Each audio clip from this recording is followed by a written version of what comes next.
याद रखो, परमात्मा सर्वातीत होते हुए भी सर्वमय है।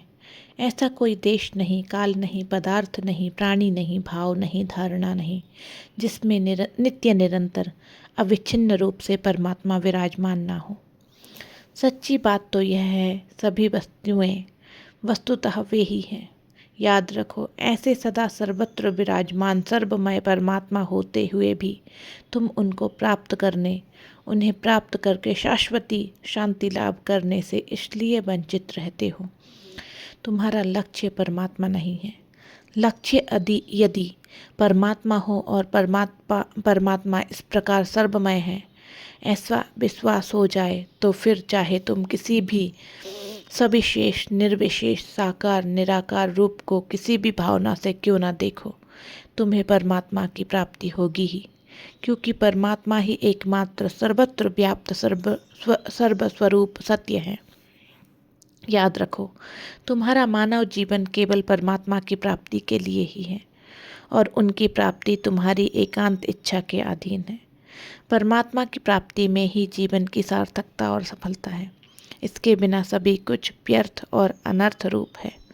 याद रखो, बनना बिगड़ना, होना मिटना, संयोग वियोग संसार का स्वरूप ही है।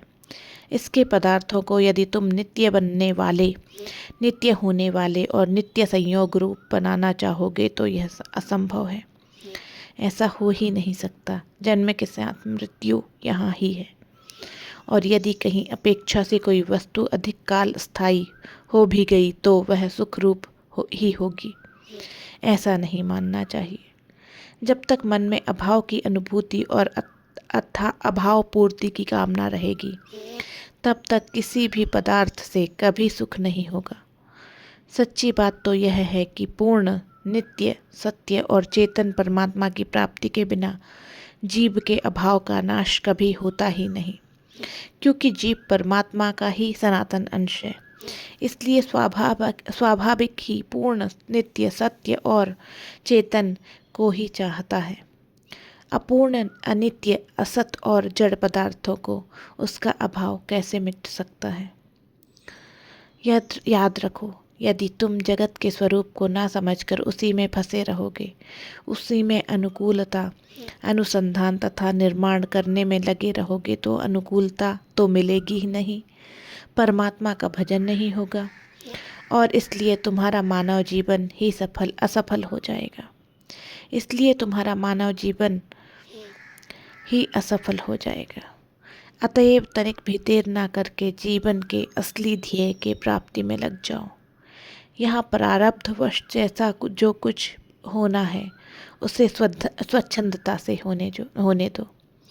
उससे वास्तव में तुम्हारा कुछ भी बनता बिगड़ता नहीं है। फिर उसे मिटाने और बदलने के प्रयत्न में समय क्यों खोना चाहिए। इस जीवन का तो एक एक क्षण जीवन के परम लक्ष्य परमात्मा की प्राप्ति में ही लगना चाहिए। जीवन का जो क्षण परमात्मा की प्राप्ति के साधन में लगता है वही सार्थक है, वही मूल्यवान है। तुम अपना सौभाग्य तभी समझो जब तुम्हारे जीवन के समस्त क्षण परमात्मा में लगते हो। उठते बैठते, खाते पीते, चलते फिरते, देखते सुनते, सभी समय परमात्मा में ही मन को लगाए रखने का प्रयत्न करो। परमात्मा की विस्मृति भी कभी हो ना हो, उनकी याद करते हुए ही जीवन के सारे कार्य करो। यह निश्चय करो कि परमात्मा का स्मरण ही परमात्मा की प्राप्ति का उपाय होने से जीवन का सर्वप्रथम और सर्वोपरि कार्य है। याद रखो, यदि तुम प्रमादवश जीवन को जगत के व्यर्थ और अनर्थ रूप दुख योनि भोगों में ही लगाए रखोगे तो तुम महामूर्ख हो और तुमको पीछे बहुत अधिक पश्चाताप करना पड़ेगा।